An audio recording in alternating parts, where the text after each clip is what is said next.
Hi, everybody. Prof. Gordon here from Exam Success. And I've been asked by a few students to talk about the Canadian Securities Institute's process for booking your exam. This is for Canadian Securities course or any of the CIM courses, the IFIC course, any of their exams. And so we'll do a quick run through here in terms of being able to book your exam. So let's just drop right down here. They talk about how to book your exam, and this is done online through your student profile right in the portal. You sign in and you can schedule an exam writing in person or a remote. So you've got to make sure if you're doing it on a remote basis that you've got the correct software in place. Make sure you're comfortable with that. Okay, you don't want to get a surprise on your exam day, but that's pretty basic just by signing in. Now, in terms of after you've signed up for your booked your exam, what happens if you need to reschedule or cancel? I think you should know this. You can cancel and be aware of this 9-day time period. Okay, if you provide 9 or more days, then you can reschedule and there's no fee. If you are with later on that and it's less than 9 days to your exam, but watch out, it's got to be more than 3 days. Okay, if it's anywhere from 4 to let's say 8 days before your exam, you can still cancel, but you will be then subject to a late fee.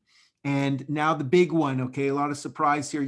If it's 3 days or less, you cannot cancel or reschedule the exam. You're going to be charged. You're going to be listed as a no-show if you don't write the exam. So you want to be aware of these days. If you know something's going to change, you've got up to that 9 days before your exam.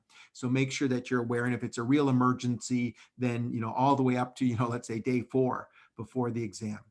Now, if you have a special needs and you are requesting accommodations, then I suggest you do this ASAP. Do it right away as soon as you enroll in your course. The Canadian Securities Institute is going to need some time to assess your situation. You're going to have to provide documentation in terms of what type of accommodation. So you can actually get extra time. You can get other accommodations.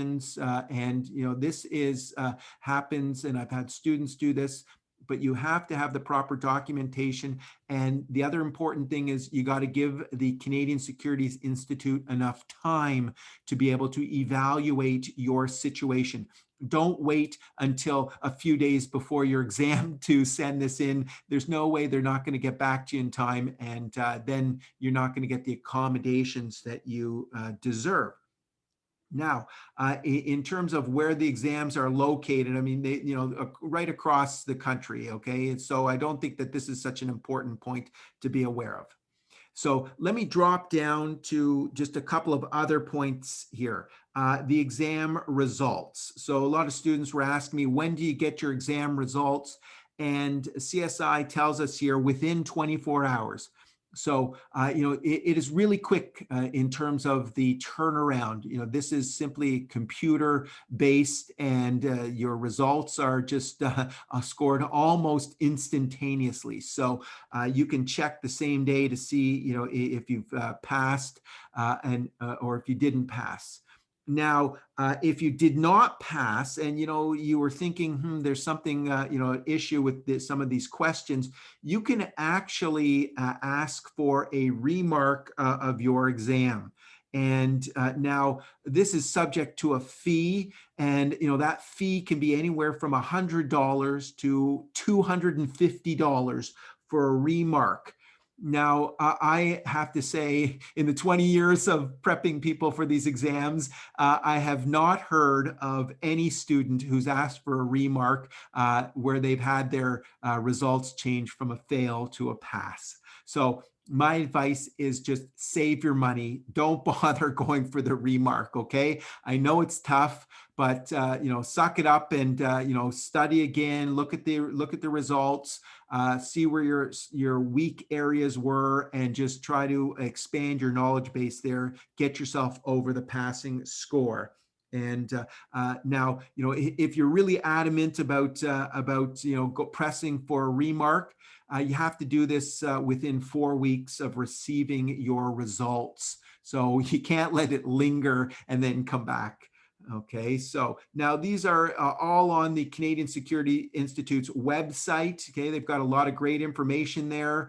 This is the first place that you can start. It's a fantastic place if you're looking to launch a career in the financial services industry in Canada and even in places around the world. Many of the courses and certificates and certifications from the Canadian Securities Institute are accepted around the world. And there are locations where they write these exams as proxies for local licensing and others. So I encourage you to take a look there. Anyway, I hope you found this video to be helpful and you picked up a few tips that will make your journey through these exams a little bit easier. Again, it's Brian Gordon, Professor Gordon from Exam Success, and I look forward to helping you earn your certifications. Thanks for watching.